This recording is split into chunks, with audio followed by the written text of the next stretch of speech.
Hi dears, അസ്സലാമു അലൈക്കും. ഞാൻ സമീറ അലിയാസ്. ഇന്ന് ഞാനൊരു ഈന്തപ്പഴം പൊരിച്ചതിൻ്റെ റെസിപ്പിയാണ് കാണിക്കാൻ പോകുന്നത്. നോമ്പ് തുറക്കുന്ന സമയത്തൊക്കെ വളരെ പെട്ടെന്ന് നമുക്ക് തയ്യാറാക്കി എടുക്കാൻ പറ്റിയ ഒരു റെസിപ്പിയാണിത്. എല്ലാവരും ഒന്ന് ട്രൈ ചെയ്ത് നോക്കണം. അപ്പോൾ നമുക്ക് നോക്കാം എങ്ങനെയാണ് ഇത് റെഡിയാക്കി എടുക്കണേന്ന്. ഇതിന് വേണ്ടിയിട്ട് ഞാനിവിടെ 10 ഈന്തപ്പഴം എടുത്തിട്ടുണ്ട്. ഒട്ടും കുഴയാത്ത ടൈപ്പിലുള്ള ഈന്തപ്പഴം എടുക്കുകയാണെങ്കിൽ അതായിരിക്കും ഏറ്റവും നല്ലത്.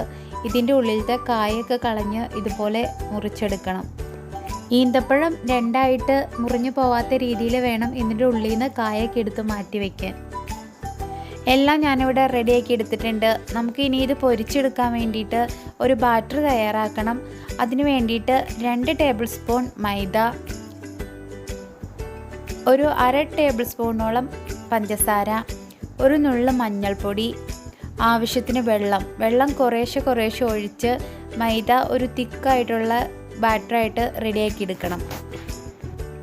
വെള്ളം ഒട്ടും കൂടി പോകാതെ പ്രത്യേകം ശ്രദ്ധിക്കണം.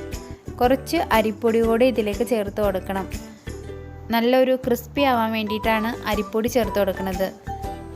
ഞാനിവിടെ 1 ടീസ്പൂണോളം അരിപ്പൊടി ചേർത്ത് കൊടുക്കുന്നുണ്ട്. ഇത് നല്ലതുപോലെ കട്ടിയൊന്നും ഇല്ലാത്ത രീതിയിൽ മിക്സ് ചെയ്തെടുക്കാം.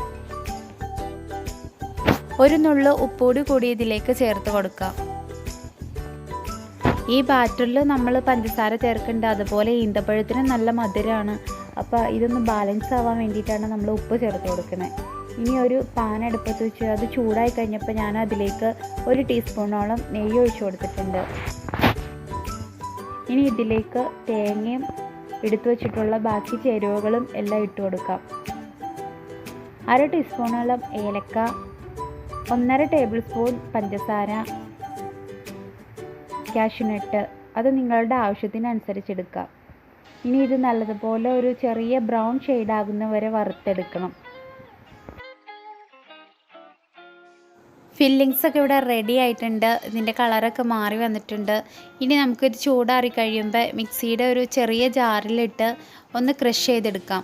ഒരുപാട് പൊടിച്ച് കളയരുത്, ഒന്ന് ജസ്റ്റ് ക്രഷ് ചെയ്തെടുത്താൽ മതി.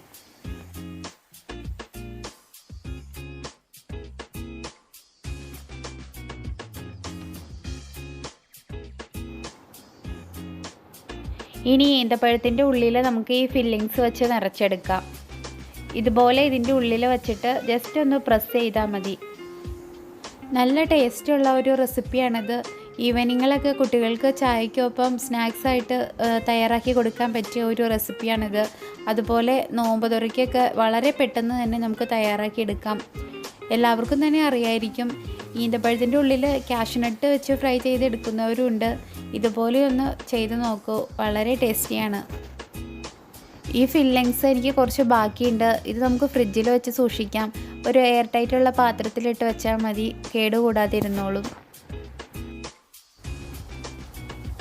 ഇനി നമുക്ക് ഈ ഈന്തപ്പഴമൊക്കെ ഈ ബാറ്ററിലേക്ക് ഒന്ന് ഡിപ്പ് ചെയ്ത് നല്ലതുപോലെ മിക്സ് ചെയ്ത് കൊടുക്കണം. എന്നിട്ട് വേണം ഇത് ഫ്രൈ ചെയ്തെടുക്കാൻ വേണ്ടിയിട്ട്.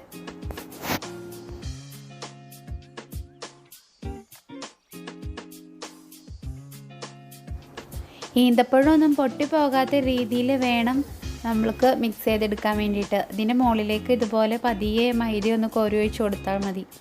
എണ്ണയൊക്കെ ചൂടായി വന്നിട്ടുണ്ട്. ഒരു മീഡിയം ഫ്ലെയിമിലിട്ട് കൊടുക്കണം. ഇനി നമുക്കിതിലേക്ക് ഓരോന്നായിട്ട് ഒഴിച്ചു കൊടുക്കാം. ഓരോന്നും ഒഴിക്കുമ്പോൾ കുറച്ച് നീക്കി ഒഴിക്കാൻ ശ്രദ്ധിക്കണം. ഇതുപോലെ ഒരു പരന്ന പാത്രത്തിലാണെങ്കിൽ നല്ലതായിരിക്കും.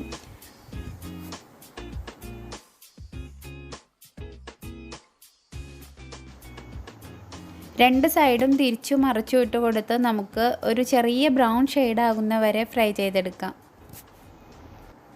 ഫുൾ ഫ്ലെയിമിലിട്ട് പെട്ടെന്ന് മുരിച്ചെടുക്കരുത്, അപ്പോൾ ഈ മൈദയുടെ ഉള്ളൊന്നും വേഗൂല.